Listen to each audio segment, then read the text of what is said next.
It was lovely summer weather in the country, and the golden corn, the green oats, and the haystacks piled up in the meadows looked beautiful.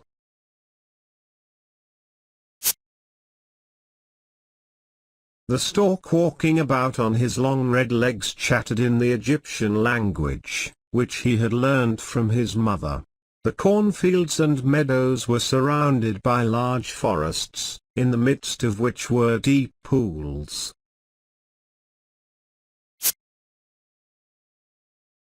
It was, indeed, delightful to walk about in the country. In a sunny spot stood a pleasant old farmhouse close by a deep river, and from the house down to the waterside grew great burdock leaves, so high, that under the tallest of them a little child could stand upright.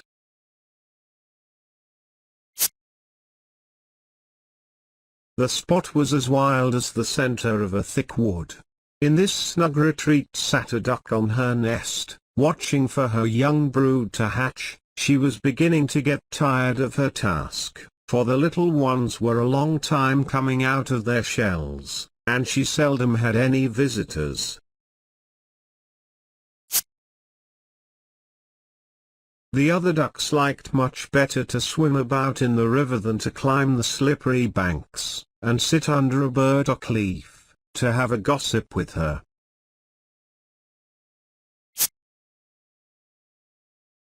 At length one shell cracked, and then another, and from each egg came a living creature that lifted its head and cried, "Peep, peep."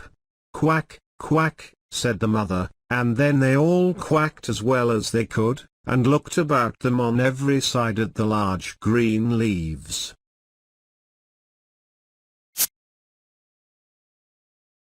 Their mother allowed them to look as much as they liked, because green is good for the eyes.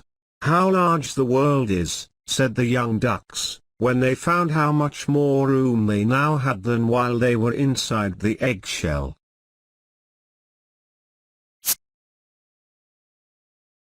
"Do you imagine this is the whole world?" asked the mother. "Wait till you have seen the garden. It stretches far beyond that to the parson's field, but I have never ventured to such a distance."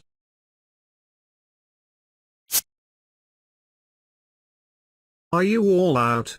she continued, rising. "No, I declare, the largest egg lies there still.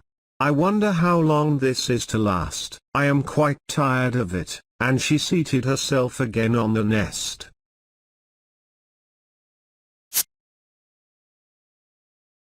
"Well, how are you getting on?" asked an old duck, who paid her a visit. "One egg is not hatched yet," said the duck. "It will not break. But just look at all the others. Are they not the prettiest little ducklings you ever saw?"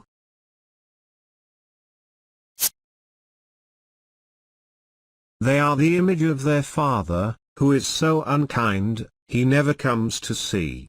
"Let me see the egg that will not break," said the duck. "I have no doubt it is a turkey's egg."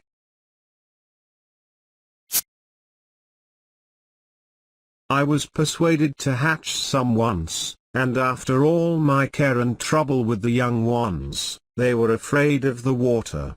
I quacked and clucked, but all to no purpose. I could not get them to venture in."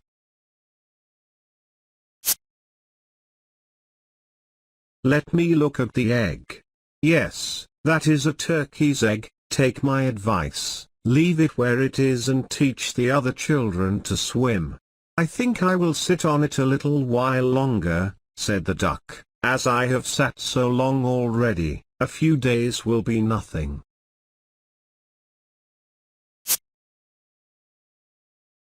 "Please yourself," said the old duck, and she went away. At last the large egg broke, and a young one crept forth crying, "Peep, peep."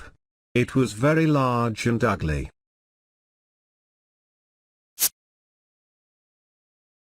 The duck stared at it and exclaimed, "It is very large and not at all like the others. I wonder if it really is a turkey. We shall soon find it out, however, when we go to the water." it must go in, if I have to push it myself.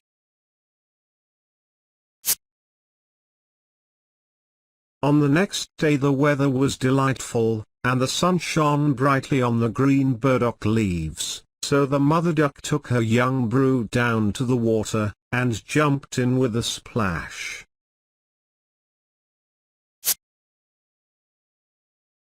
"Quack, quack," cried she, and one after another the little ducklings jumped in. The water closed over their heads, but they came up again in an instant, and swam about quite prettily with their legs paddling under them as easily as possible.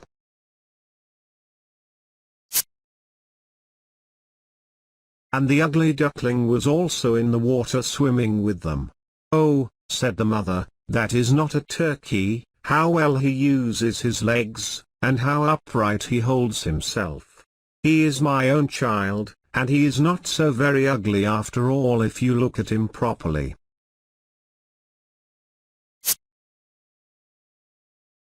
"Quack, quack. Come with me now, I will take you into grand society, and introduce you to the farmyard, but you must keep close to me or you may be trodden upon, and, above all, beware of the cat."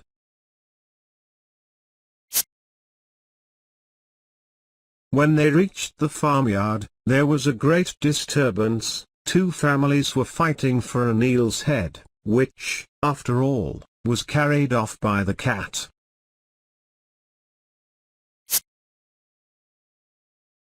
"See, children, that is the way of the world," said the mother duck, wetting her beak, for she would have liked the eel's head herself. "Come, now, use your legs, and let me see how well you can behave."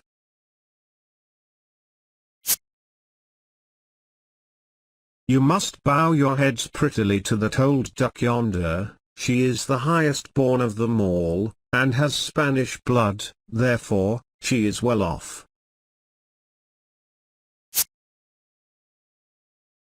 "Don't you see she has a red flag tied to her leg, which is something very grand, and a great honor for a duck? It shows that everyone is anxious not to lose her, as she can be recognized both by man and beast."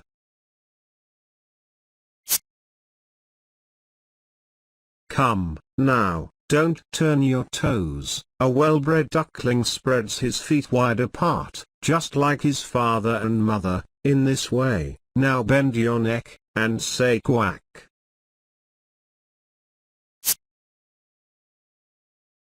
The ducklings did as they were bid, but the other ducks stared and said, "Look, here comes another brood, as if there were not enough of us already.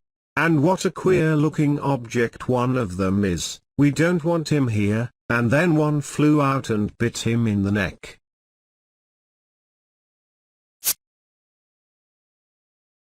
"Let him alone," said the mother, "he is not doing any harm." "Yes, but he is so big and ugly," said the spiteful duck, "and therefore he must be turned out."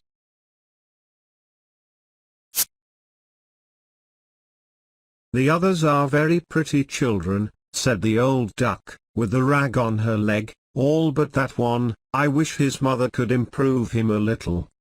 "That is impossible, your grace," replied the mother.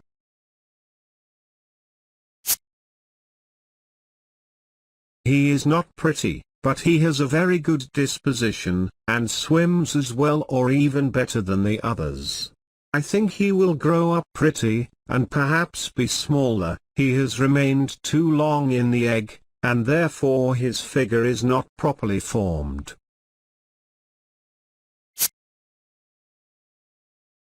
And then she stroked his neck and smoothed the feathers, saying, "It is a drake, and therefore not of so much consequence.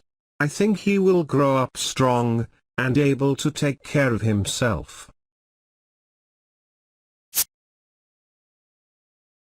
"The other ducklings are graceful enough," said the old duck. "Now make yourself at home, and if you can find an eel's head, you can bring it to me."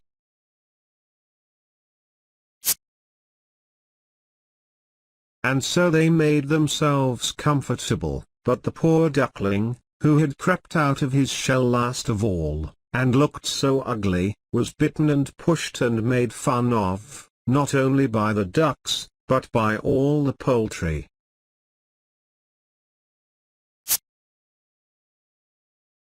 "He is too big," they all said, and the turkey cock, who had been born into the world with spurs, and fancied himself really an emperor, puffed himself out like a vessel in full sail, and flew at the duckling, and became quite red in the head with passion.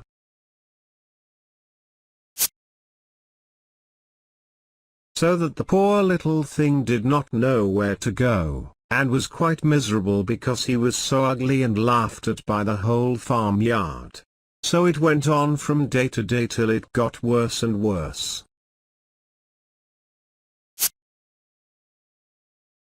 The poor duckling was driven about by everyone, even his brothers and sisters were unkind to him, and would say, "Ah, you ugly creature, I wish the cat would get you," and his mother said she wished he had never been born.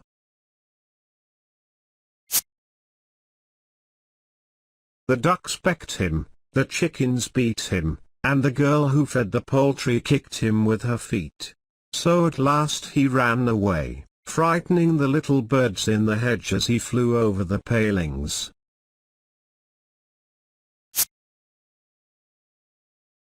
"They are afraid of me because I am ugly," he said. So he closed his eyes, and flew still farther, until he came out on a large moor, inhabited by wild ducks. Here he remained the whole night, feeling very tired and sorrowful.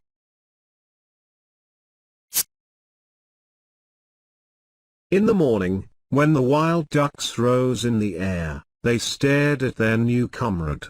"What sort of a duck are you?" they all said, coming round him.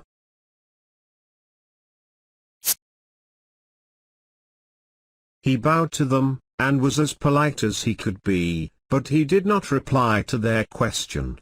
"You are exceedingly ugly," said the wild ducks, "but that will not matter if you do not want to marry one of our family."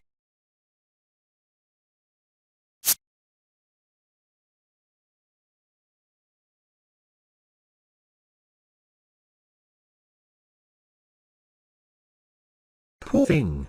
He had no thoughts of marriage, all he wanted was permission to lie among the rushes, and drink some of the water on the moor.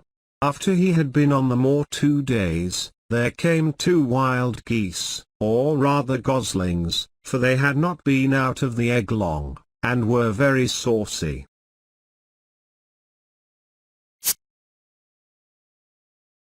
"Listen, friend," said one of them to the duckling, "you are so ugly, that we like you very well.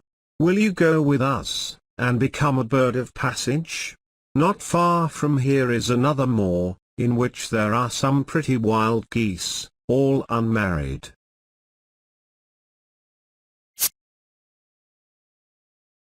It is a chance for you to get a wife, you may be lucky, ugly as you are." Pop, pop, sounded in the air, and the 2 wild geese fell dead among the rushes, and the water was tinged with blood.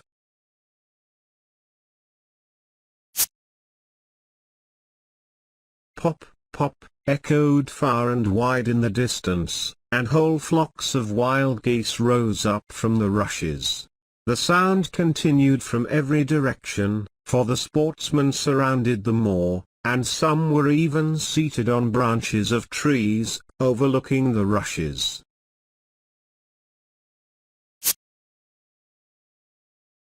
The blue smoke from the guns rose like clouds over the dark trees, and as it floated away across the water, a number of sporting dogs bounded in among the rushes, which bent beneath them wherever they went.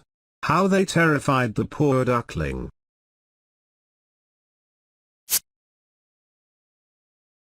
He turned away his head to hide it under his wing, and at the same moment a large terrible dog passed quite near him. His jaws were open, his tongue hung from his mouth, and his eyes glared fearfully.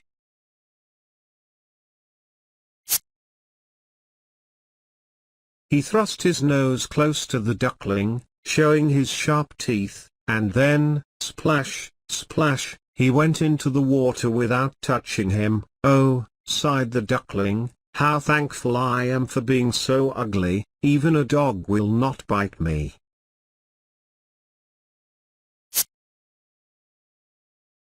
And so he lay quite still, while the shot rattled through the rushes, and gun after gun was fired over him. It was late in the day before all became quiet, but even then the poor young thing did not dare to move.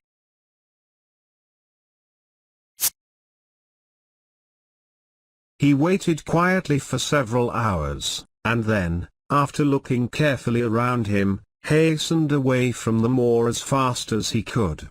He ran over field and meadow till a storm arose, and he could hardly struggle against it.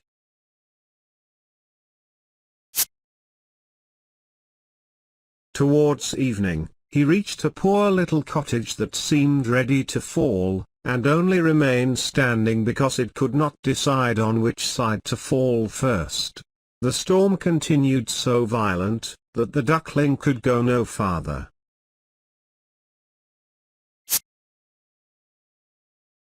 He sat down by the cottage, and then he noticed that the door was not quite closed in consequence of one of the hinges having given way.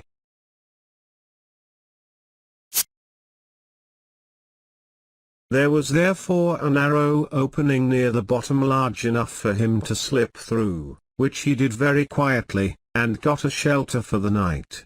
A woman, a tomcat, and a hen lived in this cottage.